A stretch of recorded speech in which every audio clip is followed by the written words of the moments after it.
class or the lesson that I taught was on factoring trinomial.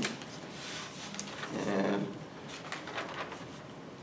at the beginning of the lesson, what we did, we went over a couple of other methods of factoring polynomials. We took a look at greatest common factor and then difference of squares. And then what was introduced was a way to factor if we have more than one term or more than one monomial into in the equation. So so we started with examples of the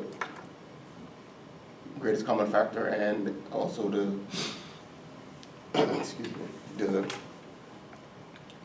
difference of squares, and they were asked to identify some of which method would be used for the expressions that were given, and then we got into how do we factor with trinomials, and one of the methods that we used was talking about finding two numbers. When we multiply them together, we get our last term, and when we add them together, we get our middle term, and then the lesson went on from there to talk about, to give them a greater indication of how to process the content information and also how to use it to solve more difficult factors.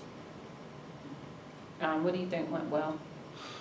At the beginning of the lesson, what went well was their interaction in answering the questions about what we did previously. So it brought back their previous knowledge of factoring.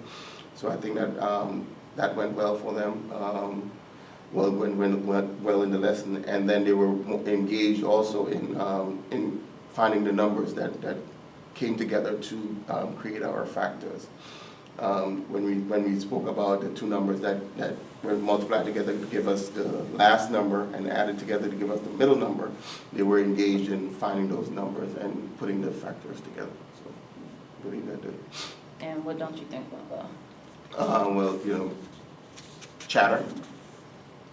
I think that the students are still getting a little off task, especially the ones that may not be versed with the information, because I believe in this lesson we had a student that was not there the day before and missed some of the content, so they were a little bit more distracted than others because they were not that the fact that they were trying to get the information, but they were more complaining about not knowing the content. And when that happened, she started to get off task and distract others. So we had to, so one of the things that we have to do is to make sure that all the kids are, no matter if they're not here or not, that we have something for them to do to not only to catch up, but to keep them engaged so that they don't distract their peers. Okay. So in viewing the video, I could say for Standard 4, I think that you clearly understood the topic and that you were able to give them tools. I think you made the math accessible. I like how you went back and reviewed greatest common factor and difference of squares. You gave them multiple opportunities to practice before you kind of jumped in. You had some questioning to get them thinking. And I also like the way you broke down the steps, so it was easy for them to follow the steps to use either process, and you gave them different hints that they could also use in order to solve. What other supports do you think you need around, or do you think you need any other supports around content knowledge? Supports.